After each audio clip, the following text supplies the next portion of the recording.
நிறைய பேர் இங்க பண்ற மிஸ்டேக் என்ன அப்படின்னா, உடம்பு ஃபுல்லா குளிக்கிறாங்க, ஃபேஸ் வரைக்கும் குளிக்கிறாங்க, தலையில மட்டும் தண்ணி ஊற்ற மாட்டேன்றாங்க. இப்ப நீங்க கேட்ட கேள்வி அதுதானே.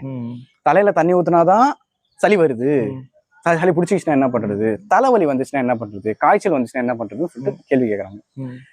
இவங்களோட உணவு முறையும் வாழ்வியல் முறையும் ஏதோ ஒரு இடத்துல செதஞ்சு போய் தவறான பழக்க வழக்கங்களா இருக்குல்ல, இதனால உடம்புல தேக்கி வச்சிருக்கிற கூடிய கழிவுகளை வெளியேற்றுறதுக்கு போதுமான அளவுக்கு வெப்ப ஆற்றல் வேணும்.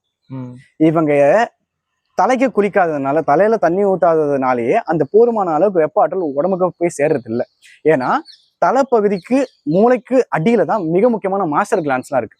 Thalamus, hypothalamus, pituitary gland, pineal கிளாண்டுன்னு சொல்லிட்டு மாஸ்டர் கிளாண்ட்ஸ் எல்லாமே. இந்த கிளாண்ட்ஸ் நல்லா வேலை செஞ்சாதான் ஒட்டுமொத்த சிஸ்டமே வந்து கரெக்டா பாத்துக்கும். அப்போ இது இவங்க எல்லாமே கிளாண்ட்ஸ்ன்னு சொல்லிட்டோமா, அப்போ ஏதோ ஒண்ணு சுரக்குறாங்க. அப்ப இவங்க நீர்த்தன்மை சார்ந்தவங்க.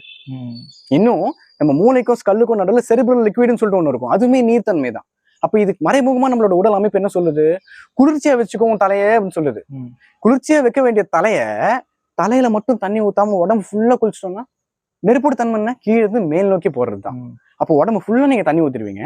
அப்ப இந்த வெப்பம் எல்லாம் எங்க போகும், தலைக்கு தானே அடிக்கும்.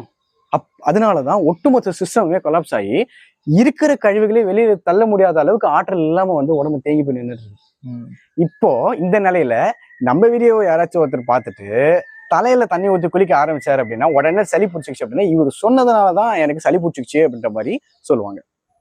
இதுக்கு பின்னாடி என்ன இருக்குதுன்றதை நான் இப்ப சொல்லிட்டேன்னா அந்த கேள்வி வராது.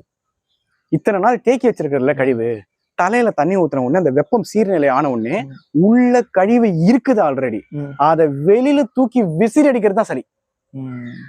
இன்னும் கழிவுகள் ரொம்ப பெருசா இருக்குது, கொல்ற அளவுக்கு இருக்குது அப்படின்ற சிச்சுவேஷன்ல வேற வழியே கிடையாது.